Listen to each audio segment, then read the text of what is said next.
All right, let's see if this actually works. We should be live, but I got to pull up the chat. There we go. Chat's not working. Did we? Is it a new link? I don't think it's a new link.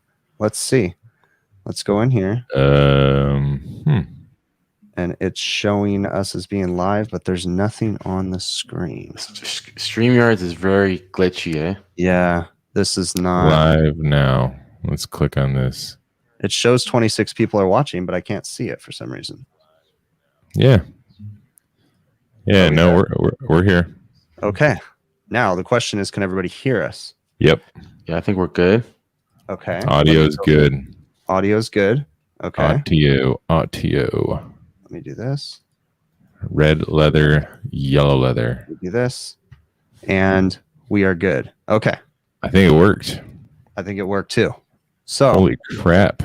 I really screwed that one up, but I think we figured it out. Shoot, man. See, you know, this is why I was telling you guys, this is why we shouldn't have fired Adam. This is why I was telling you earlier we're going to have these problems. You know, but you know what? I really think that it was the right thing to do. I mean, he is a fat, lazy dick, but I mean, poor guy. We do need him for things like this because Adam holds the keys to our fancy software and our barking dog noises and everything. Oh no, I got. You got dog bark noises? Well, let's say hi to our good buddy Luke and Randy, who, by the way, it's his birthday this week or earlier this week. I think Wednesday. Luke, Randy, shut up. I don't know which one's. I don't know which one's older though, Luke or Randy. Well, it depends what year, dog years or human years. Yeah, I think Luke's like 109. Randy's 31. Rich is like, you guys are kidding? Interesting. No, Troy, we're talking about Adam, that fat, lazy, hairy bastard. Hey, Randy's in the chat right now. I see him right now. There's he. Hey, Randy. Hey, Randy. There are two Randys in the chat tonight. That's what Randy #1 said. Wow. That's cool. So, all right, let's just start this off right. Adam left us because he thought his family was more important than us three, which dumbfounded by that. You know, it's only okay for me to take off every once in a while, you know? Right. So, it's like, you know, his family's not going to be there on Monday or something. Right. Like, you know, your friends can go away, but your family's blood, they're there forever. Yeah. So, I mean, that's right. That's right. Blood in, blood out, yo. Yeah, you know. So, anyways, we're Adam-less this week. I saw pictures of Adam. He was on a boat with his family. That's why we got now hiring in the thumbnail. That's right. I was gonna say that was like perfect timing. Yeah, perfect timing. And then I saw pictures of Adam. He was letting his kid drive the boat, and his kid was smashing beers on his head. So, just like one of those families, I guess. You know, Adam's family is basically like a group of frat boys. Yeah. No. Yeah. By the way, it was a no-show. No call, no show. So we were talking before the stream started. And Bill had popped in here for a few minutes, and we were kind of talking about something. And I was talking about one of my favorite movies, Fast Times at Ridgemont High, and how I watched that movie when I was way too young. But that is such a great movie. And Bill doesn't remember. I think he said you've seen it, but I don't remember much. I don't know if I've ever watched at least the entire movie. I remember a few, like very few iconic scenes from that movie. Yeah. But I don't remember the entirety of that movie. So that's my goal this weekend is to watch the swimming Fast Times at Ridgemont High. The swimming pool scene takes me back to being 7 years old. So that takes me back to some dirty times. Yeah. Like, I don't know much about that movie, but what would you call it? Like the Brad daydreaming scene? Yes. Yeah. Yes. He's sitting in his pool house and he's daydreaming about his sister's girlfriend who's swimming in the pool, and take it from there. So it's a great scene to watch as a 7year-old. Hey, what's up, rookie? You're still alive out there? I know, right? Scott, man. Scott, man. Where is that fat, lazy bastard been? Well, that wasn't nice. I know, right? Gosh. Where's Scott? I think he took a new job, right? And then he's been busy since he I know he moved. That's all I know. I don't know. Oh, he doesn't live in the mountains anymore? I don't think so. I think he moved up to Northern California or something like that. He's like, damn. Damn. What up, rookie? Right? Yeah, pretty much. What up, yo? How was your guys' week? My week was hell.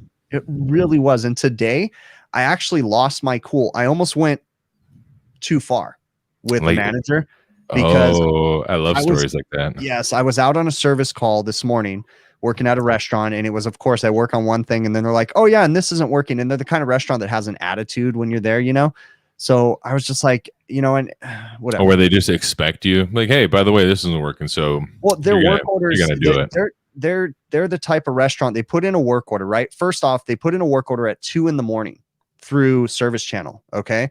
When you put a work order in through Service Channel, if you don't answer 4 days. No. If you don't answer by email within about 20 minutes, Sanjay from India is going to call you and say, hey, you have a service call at 2 a.m.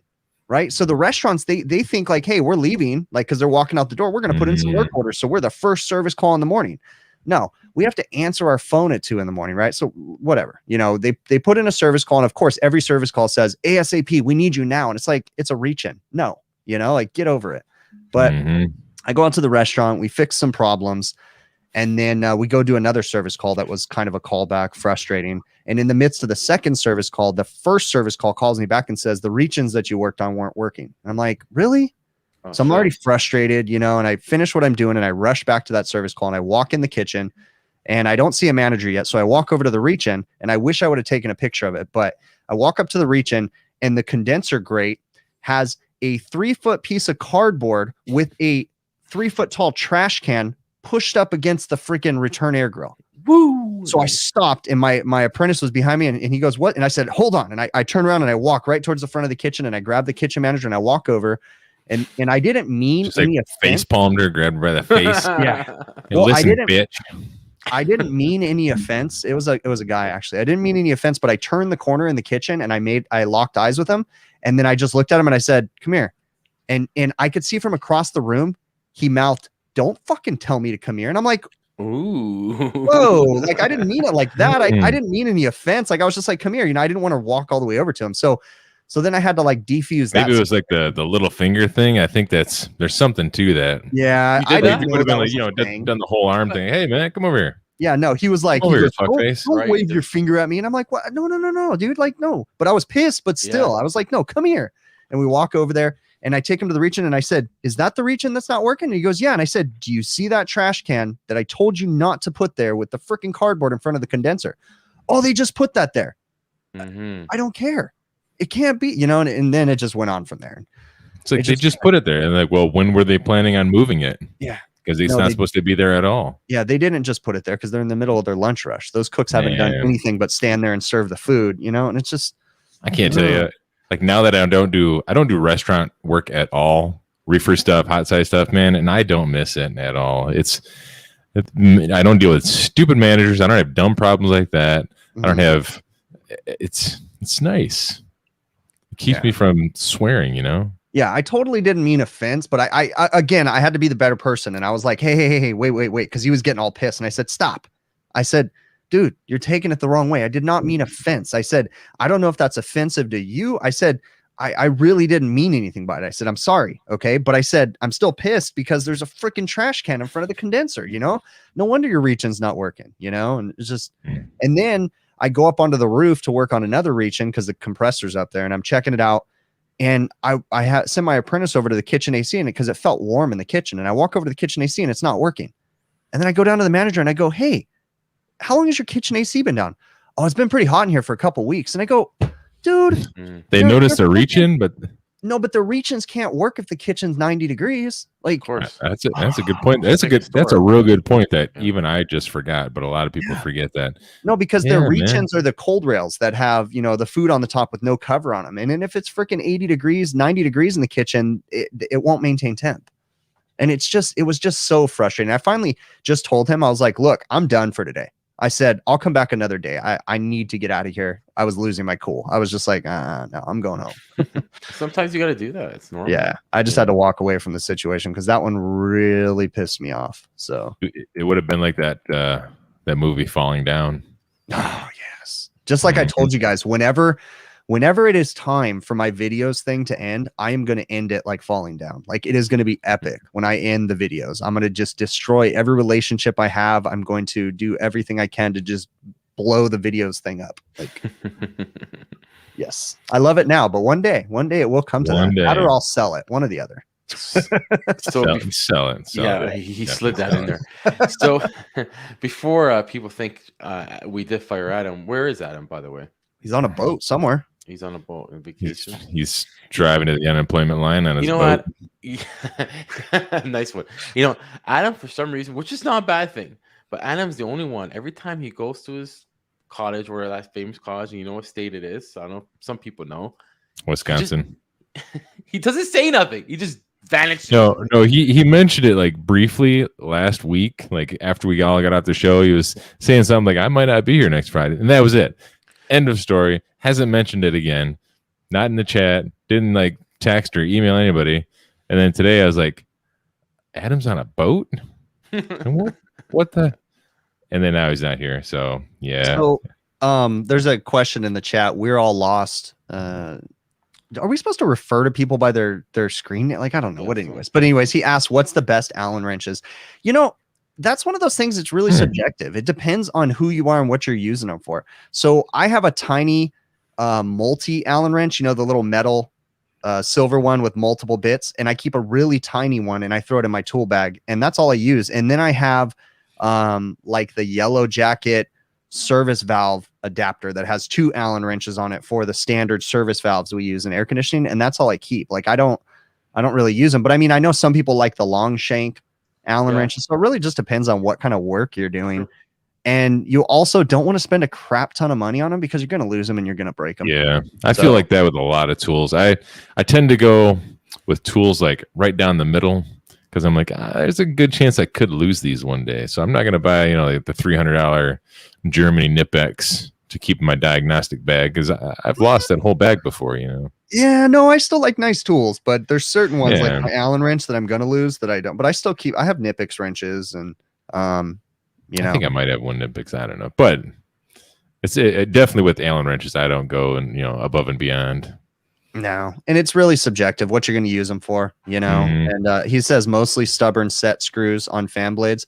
If you're using them just for fan blades, you're going to strip them out a lot. So don't spend a lot of money. And if you do strip them out, you can cut them usually like once or twice and then sand them down and reuse them. But then after once or twice, I never thought about that. That's a good idea. Like when they're in the multi-sets, and you strip it out, you just cut off a 1/16 of an inch and then it's fresh again. The only thing is, if you're like me who likes the long shank, and you have the Bondus ones, which they're American made, which are awesome, or the Wera, they have the rounded end, and that's good for tight spots. And sometimes you don't have the right kind of size, perfect size, or they're dirty. You can stick them in and you could twist, and you can't chop that off because then there goes that fitting, right? Yeah, that's true. I wouldn't get them when I was just starting in trade. I suggest get any little dingleberry because you will lose them, like you guys are saying. Yeah, but I don't like tools. I don't like individual. I like the multi-set, and I like the metal multi-set. I don't buy it. Like there's some brands that have like a plastic. Those things suck. They suck. I don't know what it is about the individual ones. Like the ones that are just like the 90-degree ones, whatever. Like no matter what case they put them in, I don't care what case you can buy them with. I lose at least 1 or 2 of them almost immediately. Yeah. One thing I will say about the individual ones, if you cut off the L-shaped, you can shove them in a drill. And then you can bust things free with the drill. Sure. Also a good idea. Yeah. But Wera does make those colorful ones, and they make a nice snap disc, and I haven't lost one yet. And Bondus, they both make them. I haven't lost one yet. You know what? I think it's the money I spent on them. But I think that's why I pay more attention, honestly. Yeah, you're more focused on it. You're more cognizant of losing those. Absolutely. And you know what? Actually, I was doing a blower motor the other day, and I was doing the set screw on one of the sheaf pulleys, and it wasn't Imperial. I had to use metric. So it's good sometimes to have both. Because now, I rarely use them, but I do have a bag in my van of miscellaneous individual Allen wrenches that have metric and standard in there.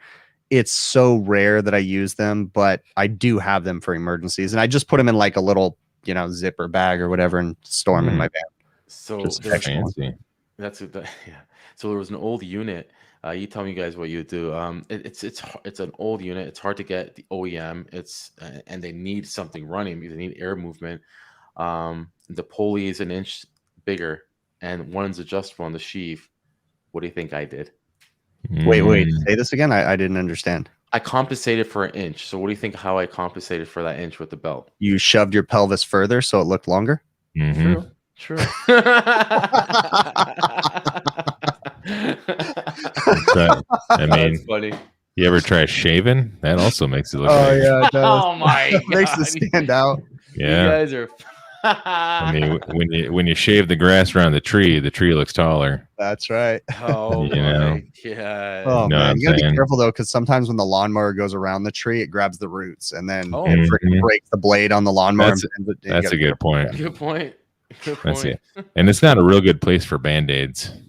No, definitely. No, it's like putting a band-aid on your coin purse down there is the same thing as like trying to put a band-aid on a sock. It's not gonna stick.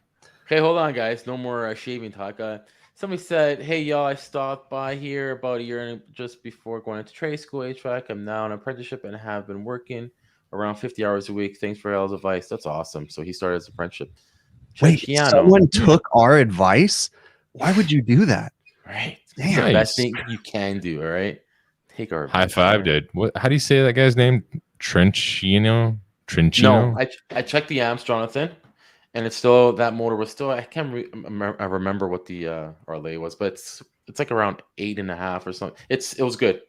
Sure. By the way, someone in there said tonight's show is sponsored by Manscaped. We are looking for a dick cream sponsor. If you guys email some random dick cream or condom company or something like that, dude, we're looking for sponsorships. Or even beard trimmers, any sort of skipping stuff. Yeah. Vaseline, Astroglide. Whatever. Joe's the one that wants the Astroglide, I guess. Whatever, bro. That's whatever floats your boat there, buddy. He's in the moose fisting. Did you guys see that PEX shark bite that gave out? No, but I heard about it. I think someone. I read something. I posted on. Yeah. Oh, that's what you do. Okay, I was like, someone said something about it, but I didn't look at the picture. So what happened? And by the way, what's up, Jason? The shark bite gave out. So hey, Jason, it's a new kind of ice cream. Oh yeah, new ice cream. Or whatever. It's ice cream. It's dick flavored ice cream. That's what I was getting at. I'm afraid. Clive said he wonders if Bad Dragon would sponsor us. I'm afraid to Google what Bad Dragon is. Ooh, Bad Dragon. I don't know. I got to turn on incognito mode to Google that because I don't know what's going to come up. So, So, anyways, that shark bite let go, and that building. What happened was, I think it was just a boiler loop building, and they retrofitted it because they have heat pumps. And they're adding all this cheap PEX everywhere for some reason, and they're having trouble because there's a lot of sediment in the lines. And they've been having companies come out there. The coaxial condensers are getting jammed. Yada yada yada. It's just a big headache at that building. So the guy was trying to flush the loop out, and one of the shark bites gave out. Now I'm gonna intermission here. Go ahead, Chris. What did you find? He Googled it. Why? What is it? I Googled Bad Dragon. It's sex toys for furries. Oh, that's the kind of toys. They're themed sex toys. Yeah. Do they have like a little rake you can rake your partner's back hair? I'm just reading the description. I'm very careful about what I'm searching on my browser right now. You know what? I bet they got a sex toy that's called a shark bite. Oh, maybe. Probably. Well, this shark bite let go. And, I'm thinking because the loop temperature was getting, this is my theory. Now, I don't know if it's true. Shark bites, what can they go up to? Maybe I'm going to say 200 PSI. I'm going to say, I think. Well, there was a, it's a zoom lock, I guess. So it doesn't count then. But I'm just trying to remember what the pressure was in the zoom lock test when I think, was it AK Greaves? I think, he was really getting into the zoom lock stuff. And one of the displays or something, they had a piece of copper, however big, long, or whatever it was. And, they had it jacked up to some insane amount of pressure. Yeah, they do. They go crazy high for testing purposes. So those much higher than shark bites, huh? But the zoom lock is a mechanical fitting. That makes a mechanical seal and has an O-ring in it too. But it uses a mechanical compression. The shark bite has a little metal thing in there that grabs the pipe and holds it in place. But there's like nothing that I just said butt gulf. Anyway, so there's like nothing in there that squeezes that O-ring down. You just push it on and it's just it's a little metal thing in there. It's almost like a like a Chinese, what are those finger things? Yeah, it's just like that, but it's a backwards little piece of metal that it has. But you know what I think, guys, because they're using, I think it's PEC that or Shark Bite PEC, it's that white stuff. Yeah, I think the loop temperature is getting so hot because it was, it was jammed up, blah blah blah, it wasn't cooling right, so it was getting so hot. The PSI was rising. When they test these things, they're not testing these things at high PSI and high temp. That's the problem. They're testing at high PSI cold. So I think with the hot water at high PSI, because it was the PEC and it's kind of stiff. It's not like what's it called? What's that PEC that's more soft I use for Upinar for floor warming or snow melt? It's softer. This is more stiff. So I think it wasn't when it was, they're made shark bites that when it gets like, I guess the outside strength is supposed to get tighter. It's like supposed to, grip more. Yeah. But this was hard plastic and it didn't do that. I think that didn't help. I think if it was Upinar, like the PEX A, I think would have helped a bit because it was more pliable. It's more softer plastic. I don't know. But I think that's what happened. It wasn't made for the PSI or the heat. And it get let go and they had a flood. Did you guys see the well, I don't know. Can I cut you guys off real quick? Yeah. So if you guys are following what Clive is talking about, kind of. The owner of Bad Dragon turned up at one of his meets and gave him a silicone full-size house brick. I didn't know who Bad Dragon was, and it turned out to be a sex toy. I saw a brick, and I'm like, I don't even want to know how. Like, let's just, yeah.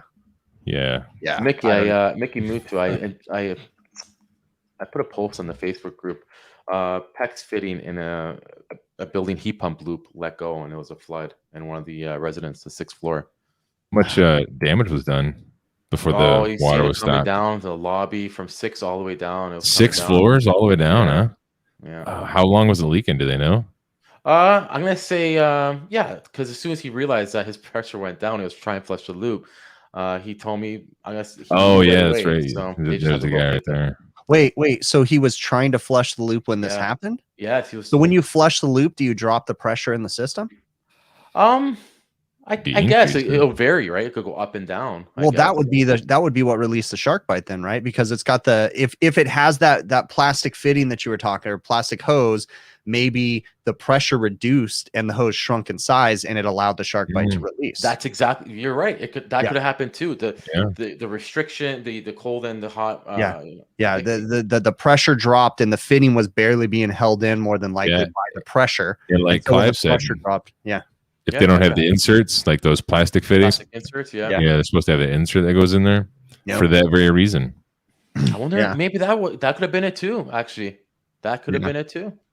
Interesting. So this last week, I have another one of these package units. I made a video about it that it sounded like crap when I walked up to it. 3 compressors. The first compressor sounded like a freaking train. Sounded like it was out of oil, but I kept plugging up the dang dryers in that system. I put in a brand new dryer because the dryer was plugged up, went to a 16 cubic inch dryer from an 8 cubic inch, and then it ran for 20 minutes, and then the dryer plugged up again. And then I had to recover all the gas, start over again, and then I went in with a 30 cubic inch dryer, and then put ball valves on both sides and put in a flare dryer on a package. Never had to do that. Never had to do that, but I did it. I was like, whatever, man, put this thing in there. That way I could change it again. That was a frustrating call because that AC was just a piece of junk, man. The oil inside of it if there is even very much oil, is cooked.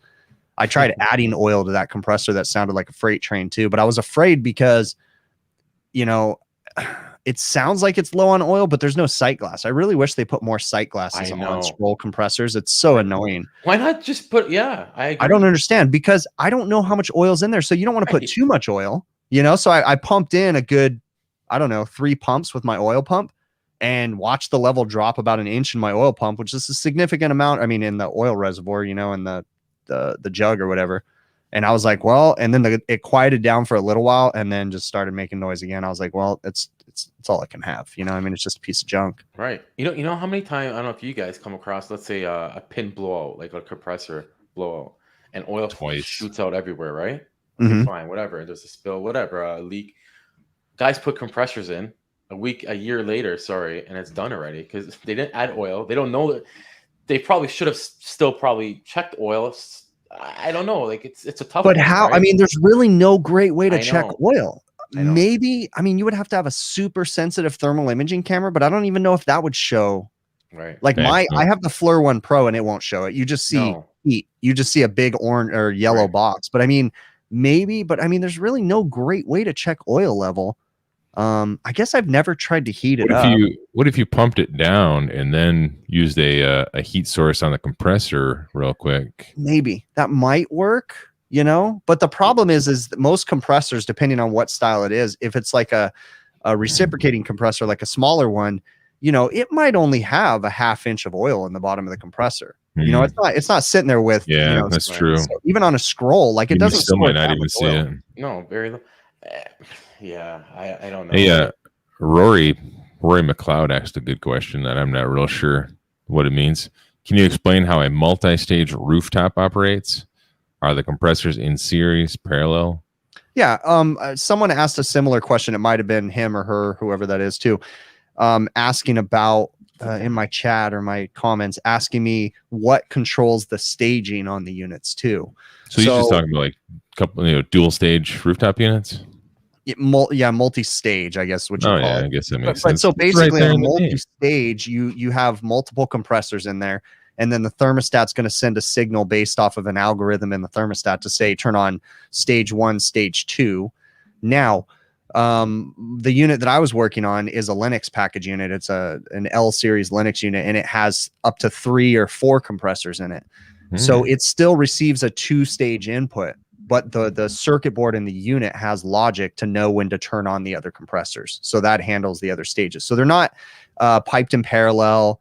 They're totally separate circuits within the same unitary package unit is what it is. So each compressor has its own. So if there's a leak on the first stage compressor, on the units that I'm working on, only the first stage is going to be low. It's not. Yeah, it's been a while since I got to work on those Linux, and I forgot all about that 3rd and 4th compressor that's in there. So that logic circuit in the control board, is that making that decision on the like its own internal return air sensor? That's a good question. I really don't know the answer to that 100%. Majority of the time, I'll see, send me an email. Majority of the time, I'll see first stage will call for the first compressor, and then second stage will call for the next 2 compressors. But I have seen some where first stage calls for the first 2 compressors. So yeah, I don't know. Maybe it's something like if that control board doesn't see that the thermostat has taken away the second you think it has that logic? Yeah, that'd be great. The Linux L series units do have a lot of logic in them, so they are very smart units, and they're actually the L series units first came out in the early 2000s, and then they've been replaced by the Prodigy units and stuff. But the L series, in my opinion, were the best units because you set everything up by dip switches. You just flip the dip switches, put it into test mode and stuff. The second Prodigy controller, which is the black housing, that one's a lot easier to use. The first Prodigy, which was the white housing, that one sucked. That one just... was it? But yeah, that was a bummer. That control was a flop. It's funny because they came out with the first version, Prodigy, the white one, and that only was out for like 2 years, and then they replaced it with the black one that's since been out for like, I don't know, 8 years or something. So... Is it much better? Because I haven't. Yeah, much better. Just simple things like on the first Prodigy, the white one, when you put it into test mode, you couldn't fire all the compressors at the same time. It's like, why? I don't understand. You know, you can only fire an individual compressor, and at least I don't know. But again, I preface this all with I don't read instructions, so maybe you can. I just never figured it out. So man, I tried to read instructions today. At the end of my day, I had some time to kill, and I was near a 1967 Cleaver-Brooks boiler, giant 8-foot tall monster, and I had the manual right there. Now I'm going into boiler season, and I'm not really a hydronics guy, so I'm learning this stuff as I go. And so I like spent half hour like trying to read that manual and get a better understanding of it. And my God, it's the most boring manual I've ever written, ever read in my entire life. It was just awful, man. Like I literally at one point in time, I dozed off and I dropped the manual and I woke myself back up. Really? Yeah, boiler manual, man. Like Dick Wurs needs to write boiler manuals. Yeah. Then I could read it. Laska's saying to check my Facebook, but I don't see anything, bud. Check your Facebook messages. He's got a secret for you. You're gonna get a big old funny picture. Yeah, right. You know what? Laska and me were in cahoots, and see, he sent you an instant message, and when you click on the link, it's going to give us a GPS coordinate of your address. Great. We're going to know where you live. I was going to actually mention that cooler bill that you came across. Oh yeah, the office cooler. Dude. Oh yeah, I remember. Yeah, how weird. I've never seen that. Like we go to this building and it's in a one of these like an industrial park, but it's not all factories. It's all just like office buildings and like big corporate offices of these giant companies. It's just all offices as far as I can see. And I walk into this place and he's like, I'm here to do a PM on a cooler. And they're like, oh yeah, right over there. I was like, over there in those offices? Like, yeah, it's right in there. Like, oh, all right, whatever. What the hell? I was literally thinking I would walk into a space where they had like an actual box set up, like an actual insulated box, like a walk-in cooler. Like, nope, it's right there. I'm like, you got to be kidding me. Yeah, there's no insulation in any of those walls. They're hollow. As far as it was just a normal office with just a normal office. Explain to the chat. Yeah, explain to the chat. Yeah. So it's just a drywall room with like, did it have a drop ceiling, like ceiling tiles, or what kind of drywall ceiling? Drywall ceiling, and they had a giant evaporator coil in there for like a walk-in cooler. Didn't it have like 4 or 5 fans or something? Yeah, it was a good size one too. And they must have, like, just judging by the size of that evaporator and the condenser, it seems, for that little space anyway, it almost seems like they oversized it because whoever installed it was like, yeah, we got no insulation in this place. We're gonna have to, oversize this thing. Well, so, and if I remember right, you said it's because they keep documents in there. Yeah. So they keep old documents. That baffles me because it baffles me too. I'll say they want to control the humidity in that room is what they're trying to do. What kind of a set point did they have in there, Bill? 38 degrees. They had a dehumidifier in there as well, an April air dehumidifier. Okay, that is ridiculous, right? Okay, so how stupid is that? They have a evaporator cooler in there, and then they have a dehumidifier. So the evaporator cooler is humidifying the air, and then they've got a dehumidifier to dehumidify the air. Well, how is the evaporator humidifying the air? Well, I guess it's not humidifying, but it's at dew point, 100% dew. Yeah. And you know what's funny is that it's let's say in the house it's you're keeping it at 72 Fahrenheit and at 35%, let's say relatively humid. You might get away, we're just hypothetically speaking, a 42 degrees dew point. So on the other side of that wall, if it's anywhere below 42, you're going to get condensation. Yeah, like inside that wall. That's what I don't understand it. I literally have no idea. Like, because I'm walking around knocking on the walls. Obviously, I can't see through the wall, and there's no way I can get in the roof and like look down. But like, there's like nothing.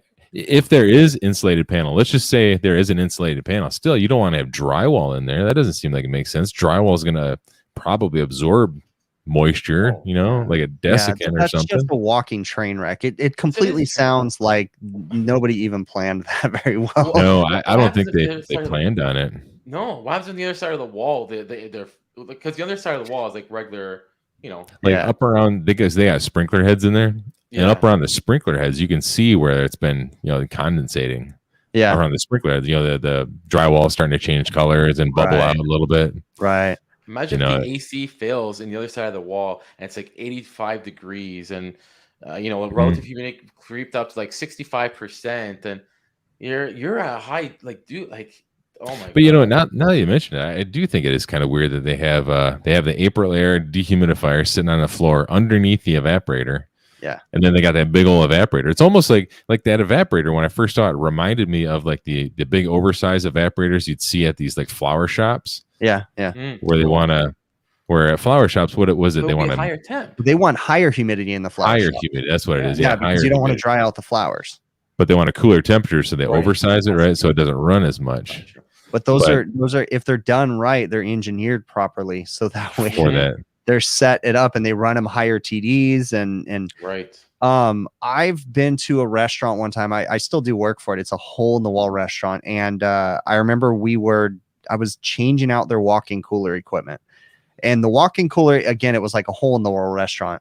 And it used to be a convenience store, I think, because it had a giant lineup of like an 8-door glass doors to their walk-in, but it's a restaurant. Like, there's no need for 8 glass doors to get into it, So it's almost like they just had beer in there or something. But The inside of the walk-in is FRP. FRP is like a plastic wallpaper crap you put on the wall. You put it over drywall typically, and it's just to make fiberglass reinforced plastic. Yeah, and it's mainly people put it in kitchens so that way it can pass health codes so they can clean the walls, you know. So if you have drywall, it's porous and it could absorb bacteria and stuff. So they put FRP over it. But anyways, I was going to replace the walk-in cooler and I had to climb on top to kind of see what the insulation was.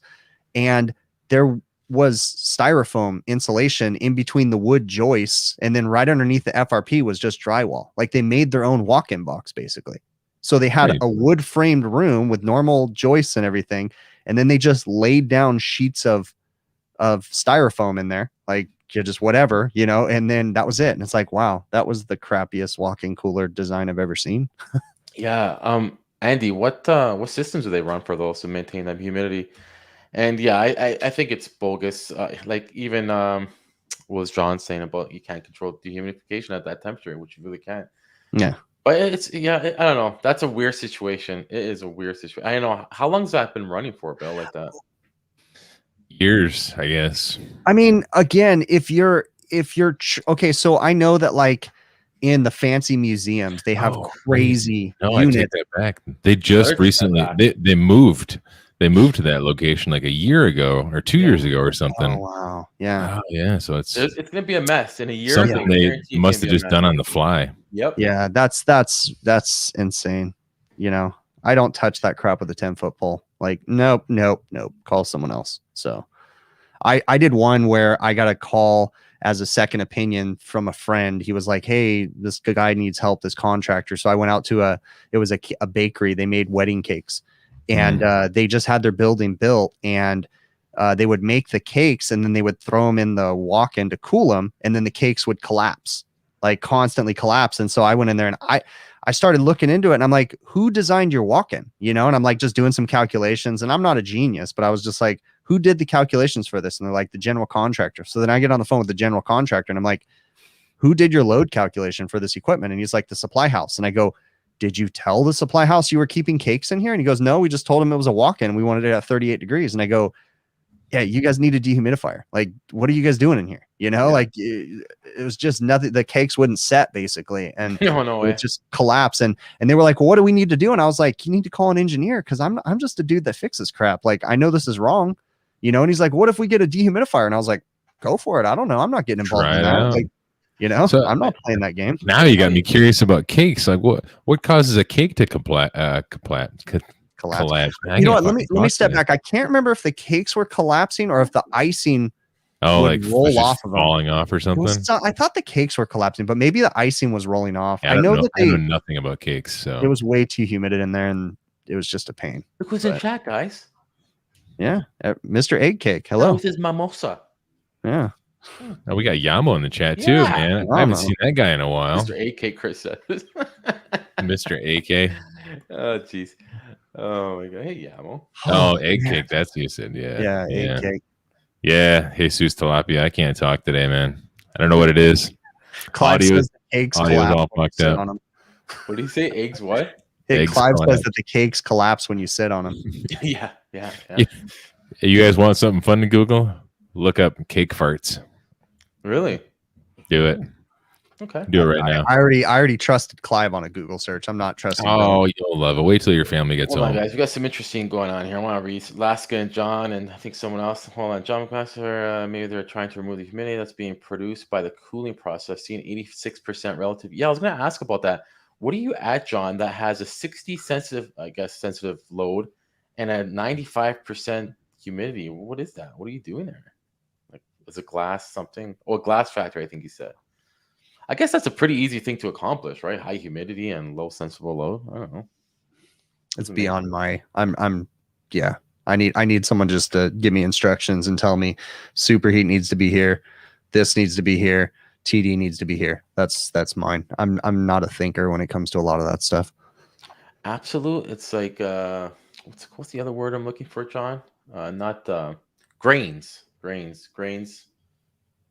of water. Oh man. So my family ditched me for the weekend. They left yesterday morning, and it was weird. I can't tell you the last time I slept in my house without my family here. It was hard to kind of fall asleep last I night. seen what you did today, dude. You bought 2 meals. Not I for did. yourself. You just bought one to pretend your Oh, wife's you ate both beside of you. those.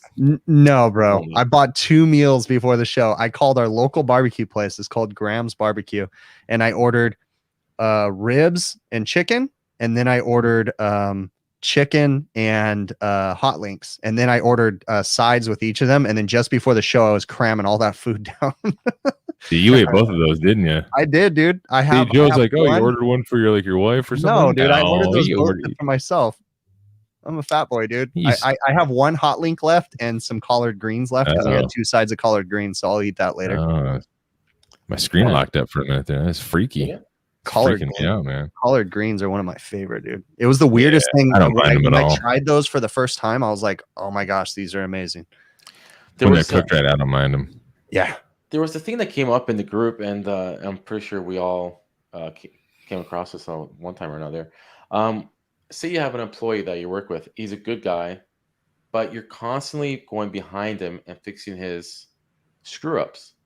And actually, somebody just came up to me. A friend of mine was saying about this, that they sent a guy, I'm not saying obviously names, and he misdiagnosed something. Now you're sending another guy.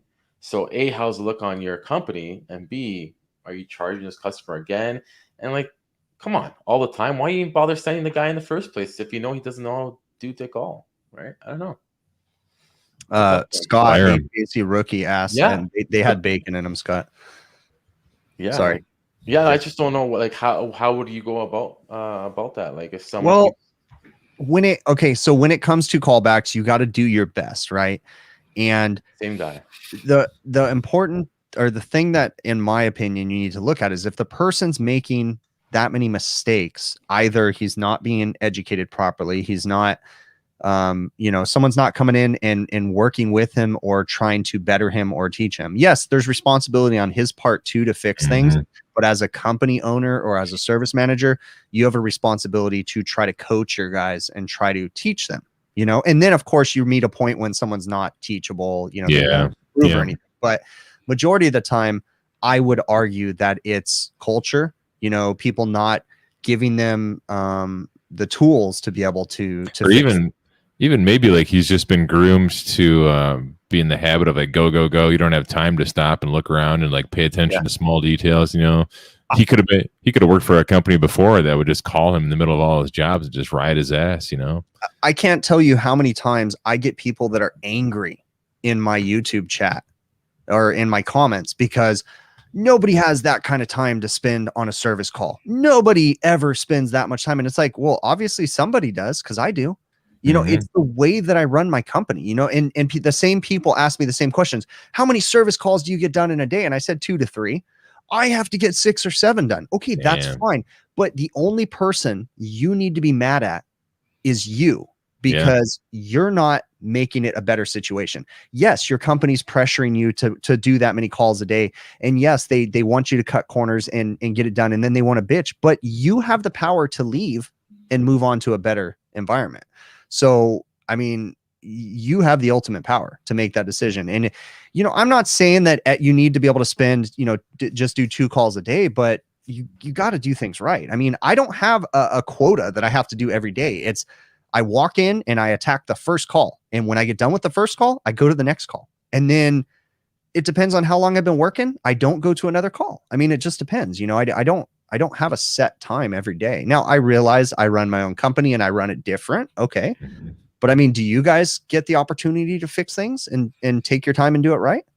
I know at my last company, they were, despite the few things few issues I had with them, that was one of the things I did like was they, for the most part, understood like, hey, you know what? 2-3 calls a day. That's what it's going to take, because you're going to need to fully diagnose stuff. There was nothing worse than callbacks for us. And slow down, look around, make sure you got everything covered. You turn it back on, plug all the wires back in. Did you jump things out and diagnose the rest of the things and leave the jumpers in there? The other thing is, I don't know if you're finished, Bill. Sorry if I cut you off, but when you're finished doing something, I find a lot of people or a lot of guys, sometimes they, like you're saying, that they have that rush mentality, but they don't, I think you said this, Bill, they don't check after you fix it. run it and see it go through the steps. Watch multiple cycles. Yes.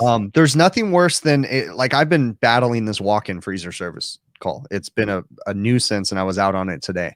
But every single time I go there, I try to spend as much time as possible within reason. You know, there was one time I went out there at 11 o'clock at night, and it was like, okay, this is just getting defrosted, and I'm coming back tomorrow to diagnose a little bit further. But I mean, you know, we try to spend as much time as we can because, you know, like what I was mentioning earlier, I had a reach-in cooler call, and I was really frustrated because everything was fine. And then I went on the roof and the kitchen AC is not working. That will cause a reach-in cooler not to work. So it's big picture kind of stuff that you look into that and you go, okay, everything in the reach-in's working. I just don't understand why the temps are high. You know, pressures are fine. Sight glass is clear. TDs are fine across evaporators. What else could it be? And my guys will call me and ask me the same thing. And I go, is the kitchen AC working? Well, I don't know. Is it hot in there? Yeah. Go look and see if the kitchen AC is working. Oh yeah, the kitchen AC is not working. Okay, there you go. That reach-in was designed. So, I mean, it's big picture stuff, looking at everything. And then at the same time, when you're at a location, keep your eyes and ears open. And if you see or hear other things, bring it up. Not necessarily have to fix it that day, but guess what? Job security. And it's building your reputation with the customer. Yeah. You're there, and hey, I'm walking on the roof and I notice one of your ACs is making a god-awful racket. That may be something you want us to address. I can't deal with it right now, but put in a service ticket. You know, we'll come back out. And they appreciate that because they know that they're getting something for their money. You know, you're not just there putting your headphones on and just, you know, not paying attention to anything else. And you know what? Tony Severa, he made a good point. He's like, companies that let you do your job correctly are getting very rare. They're all about the money. And it's true. I understand. I totally get it, dude. I totally get it. You're right. And Mr. Mikey Pipes makes a good call here. Good say? Technician is observant of his surroundings. Yes, absolutely. And I can't stress enough, like the headphones thing is my pet peeve. I tell my guys all the time, take your headphones off. No headphones on the roof. Well, I'm just doing a PM. That's the most important time to not have headphones on. What do you mean? It's same repetitive crap. I'm washing coils and changing filters. Yeah, but you need to listen. You know, even if you're a rookie tech, you need to listen. If you're an advanced tech, then you should really be listening because I kid you not, I can hear a roof or an AC across the roof not working right. And I would say, like, if you're a rookie tech, it's good to pay attention to those sounds now because that's going to develop that sixth sense, you know, that sixth HVAC guy sense that everybody talks about, you know, where you can just hear something. You're like, hey, that doesn't sound right. That compressor spinning backwards or whatever, you know? Yeah. You know, and your reputation is so much, you know. I've had previous employees that they were great guys, great technicians, you know, but for some reason they had a problem with one of the customers or the customer had a problem with them. And I've had customers say, no offense, but I don't want that guy in my restaurant ever again. And then I'd ask the customer, did they do something? No, it's just his attitude. I just don't want him in here. Well, then now I can never send that guy back to that company. Like, you know, that's frustrating. So, I mean, do what you can to build relationships with your customers, to make them happy, to build trust.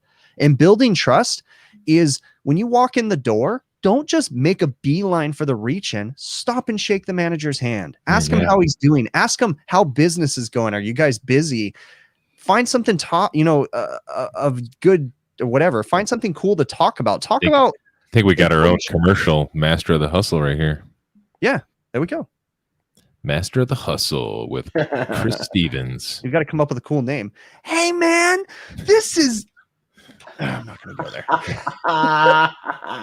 You did the best. You did the best, dude. You did. I can't do it. Everything I say sounds the same. Yeah. Chad, these guys are helping you out. It's good. It's just like the Facebook group. Cool that you guys are helping each other out. It's awesome. But getting back to what Chris is talking about, it really does help to put yourself out there. Like even though you're in the commercial world, and I mean, it's not like you have to collect a check from that manager at the end of the day. Like you're still representing your company. It's good to just put your face out there and say, hey, you know what? You got a problem? Well, you tell me about it. Let's talk about it. We'll figure it out. We'll solve it. You know, build that trust. Yeah, build the trust. You know, I work for national chain restaurants, right? Some of the restaurants are big corporations.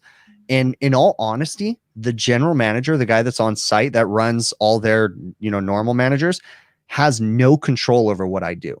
I don't answer to him. He doesn't tell me yes or no. But when I walk in that door, I treat him like he's the owner of the business. Yeah. I don't want to make him feel any less important because I know he works for a giant corporation and he's a tiny little cog, but I still talk to him and I still go down and say, hey, here's what's going on. Here's what I found. I'm going to go ahead and let the corporate office know and we'll see where they go. And I'll CC you in the emails so that way you see what's going on and you see what they say. And, and I play the game and I try to make them feel like they're important. Absolutely. Even though they really have no control over what I do, make any decisions. I'm not trying to make them feel any smaller. Nope. I try to be cool. But you know what I've noticed in restaurants, though, that manager who's an assistant manager now, he could be the regional manager one day. Yes. The assistant to the regional manager, even. Big point right there, Bill. Don't burn your bridges, man, because one day. Majority of the restaurant chains that I do work for all started with one customer that my dad had in the late 80s. It's still one of my best customers to this day, giant corporation that we do work for. My dad started with them and long before I was working with him and built a relationship. And when managers left that corporation and went to another corporation, they brought us with them. And so now one restaurant chain turned into 7 restaurant chains that keep us busy and we don't take on any more work. We're thankful for that. But I mean, it's all about the relationships. Managers leave, they go other places, they become area directors, facilities managers, big time corporate people. Yeah. And facility managers, that's a good one too. Yeah. I've had managers, or even we've had like facility managers for a company who are like they're in-house guys for let's say just a big company as in-house technicians. And sometimes that company takes a shift and they're like, well, we've gotten so large, it's not feasible for us to have all our in-house guys and we'll farm out everything. Well, that in-house guy that maybe I've worked with before, because they have to farm stuff out every once in a while, he's now the head of facilities. Yeah. And I have a relationship with him. He's going to call me. I'm going to get all this work. My company's going to get a good chunk of work just from that one little relationship. Right. Yeah. Right. And it's all about the relationships that you make, maintaining the relationships, being a trustworthy technician that is fair and honest. It's a fun game you have to play, kind of balancing between the two. And then you got to keep your management happy and their management happy. And, few points in chat. Tyler HVAC was saying about if you're bad with customers, there goes your raise with the boss. And it's true. When you go with guys you work with and you're not judging them, but you're like watching how they communicate. That's the number one thing. Usually when I look at how are these guys communicating with the customer, it's the most important thing almost, I would say. And then Jonathan Hughes is saying, if he makes a bad call, I'm not one to charge the customer. If it was my fault, I might charge parts, but not labor, and blah, blah, blah. And I agree. Sometimes it's going to happen that way. Yeah. And you know what? I remember, I've said this many times. I remember watching my dad try to fix an air conditioner and he couldn't figure out what was wrong with it. Okay. My dad was more of a mechanical technician. He didn't know theory. He didn't know electrical fundamentals. He just knew if you push this happened. If you did that happened. And this isn't working. So I'm going to change this part because it might be it. And that didn't fix it. And then I'm going to change this part and that didn't fix it. And that didn't fix it. So my dad was a parts changer. Okay. But he learned from that. Right. And I remember watching him write up a bill one time and he didn't charge for all the parts that he put in there. And I was confused. I was like, Dad, what? I don't understand. You put all that stuff in there. He goes, because none of that stuff fixed it. I only charged him for what fixed it. He goes, it's my problem that I didn't know how to fix it. Good call. And that's making it fair. Like that's being honest. It's all about, and you know what? The customer never would have known. My dad could have charged him for that crap. Yeah. He could have just worded it like, and then I found this wrong. He never would have known. But that's where I learned about integrity and I learned about honesty. And, being fair to the customer and learning from your mistakes. So, of course, every time my dad made a mistake like that, he learned from it. And that's where I learned my skills from, too. I saw my dad and I learned from him. And then when I would ask him questions and he didn't have the answer, I was like, wow, I don't want to ever not be able to answer that question for my apprentice. So I researched and I learned from that, That's right, Clive. The parts cannon. That's right. Yep. It is the parts cannon. Yep. Yeah. Rich, I just realized what you're talking about, and I think Adam mentioned them a while back as well. The CPS TS100 is the ones that I think record data, if I'm not mistaken, Rich. I don't know if you guys ever heard about them. Don't know what that is. Nope, no idea. I think it records. Maybe Rich could say in chat. I think it records. Data logger. Yeah, I think it's a data logger, and so you can show what's going on. And I know a lot of the package units I deal with, like a pool pack, Dectron, or whatever. we have Web Sentry that I can see all my graphing. I'm going to show that one day on over here with you guys. It shows everything: compressor runtime, water ins. It just tells you everything. And then that's something you could use not against the customer, but if they're trying to say something's happening and something happened, this happened, it's your fault. Well, the graph, the data logger doesn't lie, right? Yeah, that's a good point. And and Rich is saying the same thing to do with, he had the same situation. Yes, they record data. Yeah.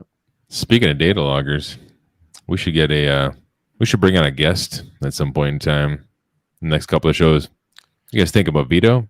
I think you were saying someone with Vito, right? Yeah. Anybody got any? I wouldn't mind talking to Roger for sure. Actually, Hamilton. Yeah, go ahead. Yeah, he emailed the contact of somebody. I don't know who it is yet, but somebody over at Vito. We want Roger, right? I'll email this guy. I'm like, listen, bud, I don't know who you are, but I want to talk to Roger. You need to forward this to him. Let me know if I need to start making some phone calls. Looking, I got no contacts over there. They don't even know who I am. I got into me and Vito, they got like a new marketing person because I tried to work with them a long time ago and then it just went sour. So I was like, yeah, I don't need that.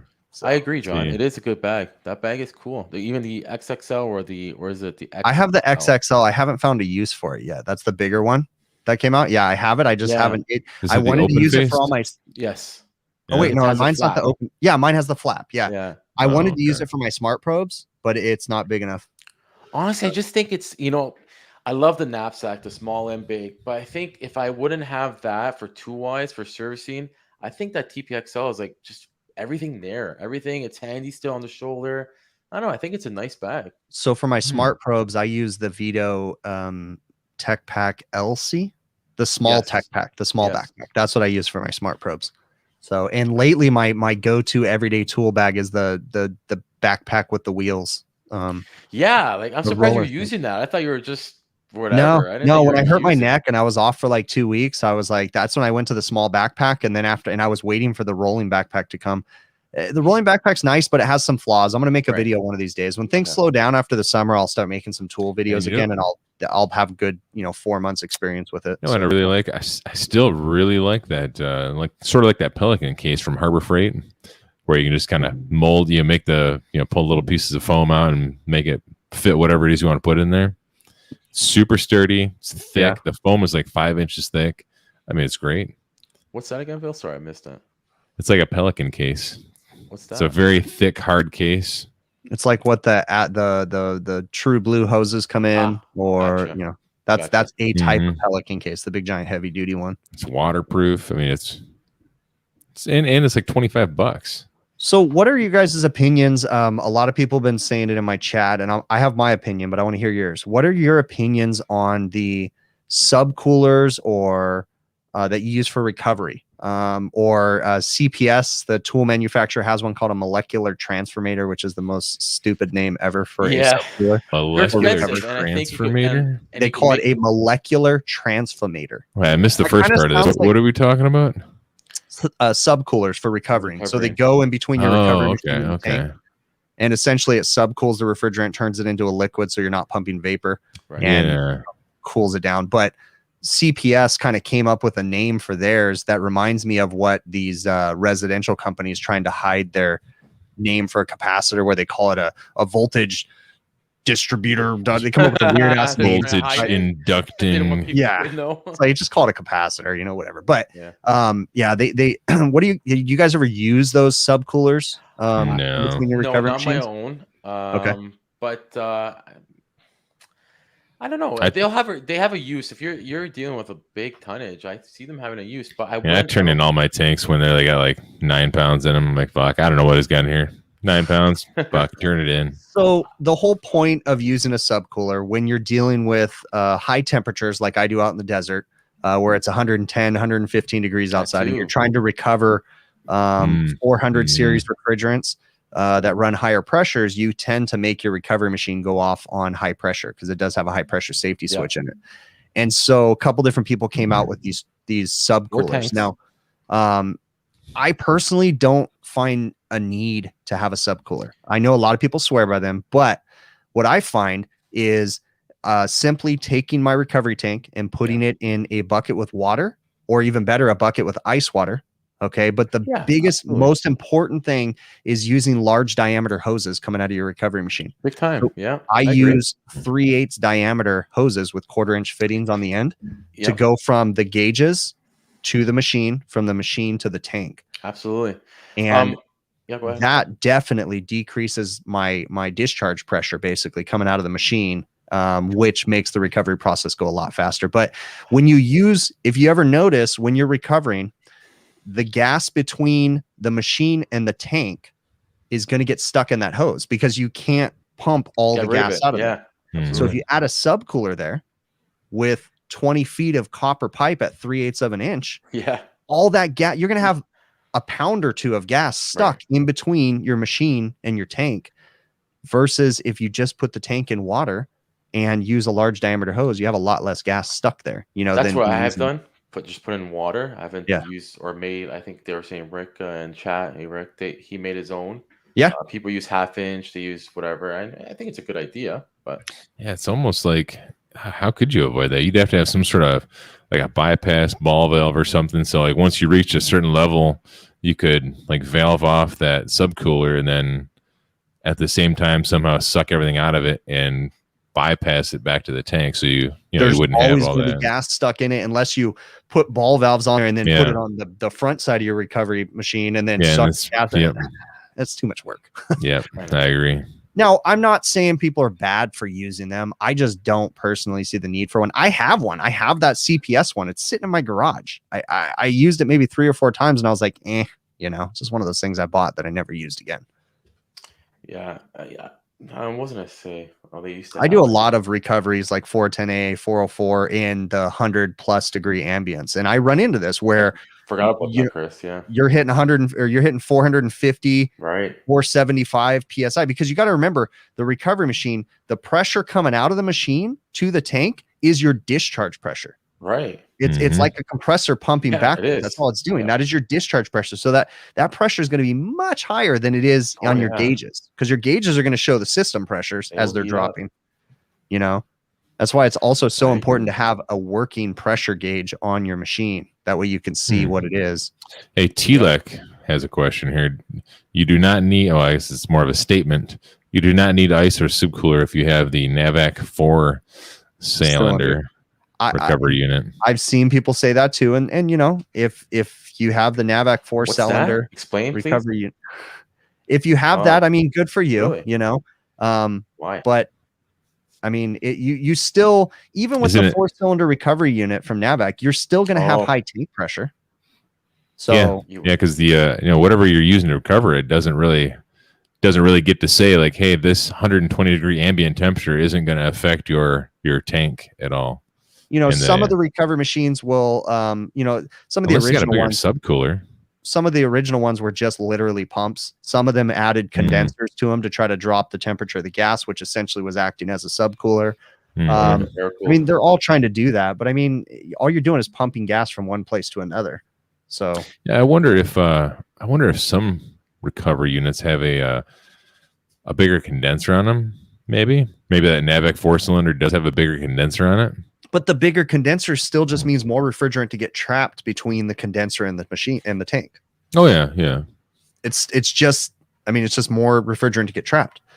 Well, I wonder if it would be able to condense it a little bit better and control those pressures a little bit. I don't doubt that it works good. I mean, I personally, one of the things about these tools, all these different machines and tools that we have is that our local supply houses don't have any. If someone's watching this live stream right now, they know more than the supply houses know about tools, because if you're watching this, that means you watch YouTube and you research and you see us using tools. I find myself regularly going into the supply house and saying, hey, do you see this new tool? And they're like, wow, that's really cool. And I'm like dumbfounded. Why am I like my house, But like they're like, when did that come out? And you're like, oh, this is like 5 years old. I just and they're like, oh wow, I've never even heard of that. I know. Yeah. But it's kind of funny. I like what Scott said. Hit the thumbs up and prove that we don't have to have Adam to have a good show. Good call. Oh, except for Chris messing it up and not being able to stream it right. And so what we need is like Adam to just stay behind the scenes and work the buttons. Is that what? Be a puppet master? Is that what I'm getting here? A pulpit master, more like it.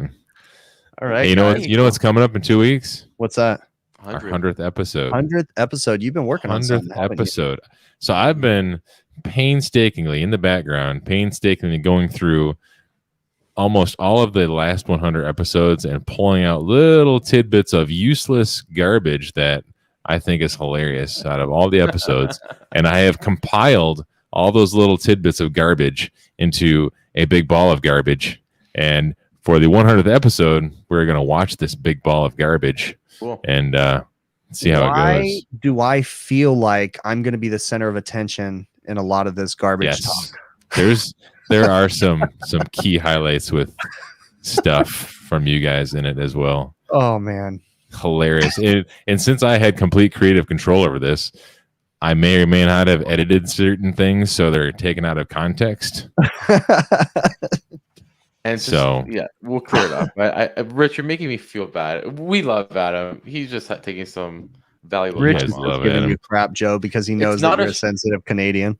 So maybe that's what it is too. And Adam not being here almost ruined the show. Yeah. Just like Adam ruins a lot of things in my life. And it's, you know what? We all know one guy missing. It just doesn't have the. It does throw off the whole thing, like because we all have our purpose here, right? I don't do anything, and then come on last minute, and then just talk with Adam for a few minutes, and then that's it, right? And then Adam leaves, and then I'm like, oh, okay, I can do this, and then all the shit hits the fan, and audio doesn't work, and nothing works right, and I don't have intro screens and bumper music, and so we got to get that stuff out of them before we really fire them. All right, well, I think that we've been going for a while now, and I think it's time to wrap it up, guys. I'm getting hungry. I already ate dinner, dude. I'm not hungry. I probably got to go throw up. So if you guys don't know, whoever's watching, Facebook, we got a Facebook group. Go there, join up. You can see some of the stuff we talk about on a weekly basis. Post some of your pictures in there. If it's cool, we'll talk about it. You know, all that fun stuff. For sure. So hit us up over there. We'll be back again next Friday at 9. Don't forget, 2 weeks, we got our 100th episode. And hopefully if Adam comes through, we'll have t-shirts to give away. Question mark. We got hats, great hats. Maybe. Yeah, awesome, we'll find some to give away. But Adam is supposed to be bringing us t-shirts. But guess what? He's out on a boat effing around instead of getting t-shirts made. Hopefully he's not using them for like rags or something. Jerk. Who knows? Yep.